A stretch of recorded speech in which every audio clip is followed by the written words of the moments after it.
La ville de Mamoudzou vit au rythme des crimes depuis 3 semaines. Hier, des habitants de Mtsapéré se sont réunis pour rendre hommage à Maoulida Bouanaïdi, assassiné sans raison à Cavani.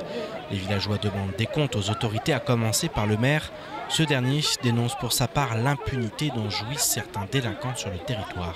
Tant que ces pseudo-terroristes, tant que ces assassins, tant que ces meurtriers ne seront pas définitivement enfermés, ne seront pas définitivement mis hors d'état de nuire, mais la situation ne pourra pas se rétablir ici sur ce territoire. Raison pour laquelle j'ai saisi, au nom de la ville, au nom de Mamoudzou, au nom de l'ensemble de notre commune, j'ai saisi le ministre de la Justice pour lui faire comprendre d'une part la situation que nous vivons depuis le début de cette année, mais surtout lui faire comprendre que Mayotte a besoin aussi d'avoir de la République, qu'elle soit ici, qu'elle soit installée ici. Il ne faut pas que nous ayons le sentiment que la République ne nous protège pas, que la République protège plutôt ceux qui commettent ces crimes, ces délits.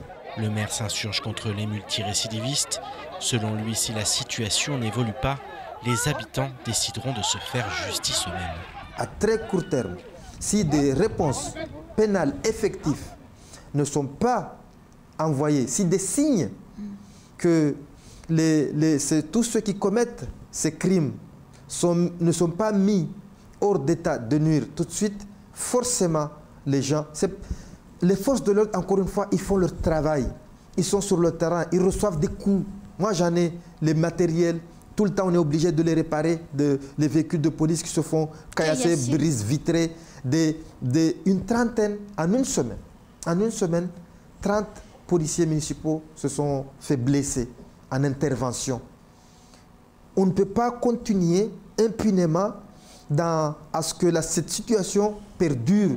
Autre problème soulevé par le maire, les naissances.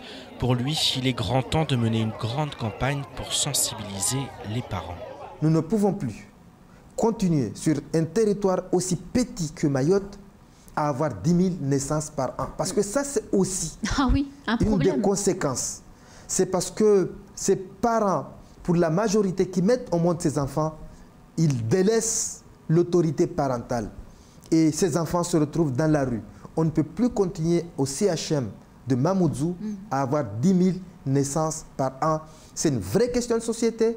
Il va falloir que très vite, l'ensemble des décideurs de ce territoire, l'ensemble des hommes et des femmes de ce territoire, nous puissions nous retrouver pour voir comment on inverse la tendance. Parce que si nous continuons comme ça, nous risquons à très court terme d'avoir des situations aussi difficiles. Parce que si les parents qui mettent ces enfants au monde, chacun assumait sa responsabilité, on n'en serait pas là aussi. En attendant de faire baisser le taux de natalité, les autorités vont devoir trouver des solutions afin que d'autres jeunes enfants ne deviennent pas rapidement des criminels notoires. Nous avons validé un projet de la psychiatrie. Il est en sommeil, vous m'avez dit. À ce jour, pour nous, il n'était pas en sommeil, mais il attendait les budgets. Les budgets pour qui on a déjà eu des avancées depuis fin de l'année dernière. On était parti de 20 millions, on est allé à 127 000 et jusqu'à nous laisser sous-entendre qu'on serait jusqu'à 400 000, à un demi-million pour justement investir dans ces... et tout en sachant que la psychiatrie a son budget à part, qui est très très important. Donc, au jour d'aujourd'hui, on ne sait pas où ça en est avec la psychiatrie. En attendant, on avait demandé le réaménagement de Dzaoudi, l'ancien hôpital, qui aujourd'hui sert justement d'un centre de prise en charge de ces malades, justement, en attendant. Et là, vous voyez bien à Dzaoudi qu'on a des endroits fermés, mais on a aussi des endroits ouverts. Voilà. Donc, c'était pour avoir un parfum de ce qu'est vraiment la prise en charge dans ce milieu-là. Donc, nous, on est en attente. 78% d'augmentation entre 2020 et 2021. C'est le bilan des reconduites à la frontière l'année passée. En 2021, 23 724 reconduites ont ainsi été opérées au cours de 325 opérations. Selon la préfecture, c'est 6 fois plus que le nombre d'étrangers suspectés d'être entrés illégalement à Mayotte. 4 filières de passeurs ont par ailleurs été démantelées, parmi lesquelles une tête de réseau accusé d'homicide, 2 réseaux ayant respectivement transporté 10 000 et 2 000 migrants, ainsi que 4 réseaux de fabrication et de falsification de cartes d'identité ou de titres de séjour.